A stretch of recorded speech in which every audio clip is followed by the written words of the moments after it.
Est-ce que vous le sentez? Concentrez-vous vraiment. Concentrez-vous sur le verre. Respirez normalement.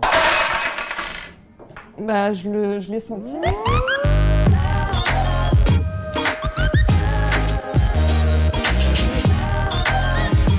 Bonjour Vivre Paris, c'est Victor Vincent dans Révélation. Je suis un mentaliste comme un magicien, tous les deux sont des illusionnistes, donc je suis un illusionniste, sauf qu'à la différence d'un magicien, au lieu de couper une femme en deux, je joue plutôt avec des choses impalpables comme les pensées.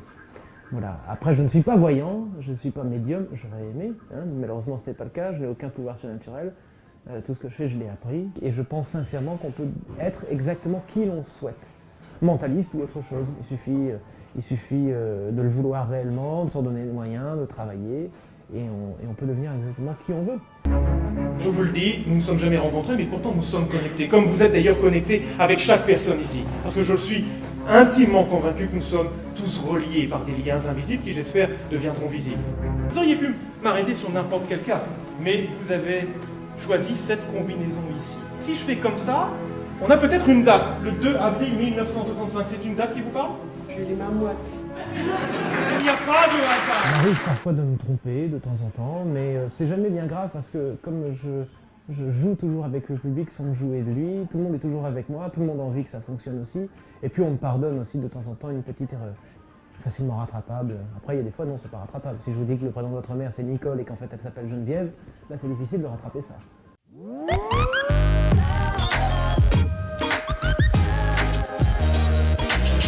Arrondissement, le 7e, parce que j'y habite et parce que je m'y sens bien.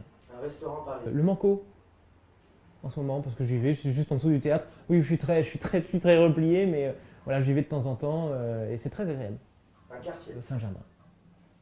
Une chanson typiquement parisienne. À Paris, quand un amour fleurit, ça flotte pendant des semaines, je sais pas. Yves Montand, je sais plus, à Paris, je crois. Un monument. L'obélisque de la Concorde. Un parc parisien. Un parc parisien, le parc Monceau. Une station de métro. Birakeim. Un théâtre. La Comédie des Champs-Élysées, évidemment. Un film sur Paris. Les 400 coups. On voit Paris très noir des années 50, ça me plaît beaucoup. Et un objet typiquement parisien. Je dirais le passe Navigo. Ça existe encore? Oui. La rédaction était curieuse de voir une petite démonstration, alors c'est avec plaisir. C'est un petit peu improvisé, mais on peut tenter quelque chose. Sur les liens invisibles. Est-ce que vous pouvez tenir le verre comme ça, ici? S'il vous plaît. Alors, est-ce que vous croyez en l'invisible? Comme quoi il y aurait des forces invisibles? Mais vous savez que c'est pas parce qu'une chose est invisible qu'elle n'existe pas. L'électricité, par exemple. C'est invisible, mais ça existe, on en voit les effets. Oui.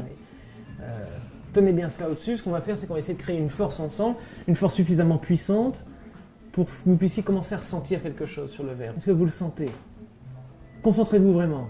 Concentrez-vous sur le verre. Respirez normalement. Bah, je l'ai senti. Ah là, vous l'avez senti. Je l'ai bien senti. Vous voyez, ce n'est pas parce qu'une chose est invisible qu'elle n'existe pas. C'est ce que j'explique un petit peu dans le spectacle aussi. Les liens invisibles.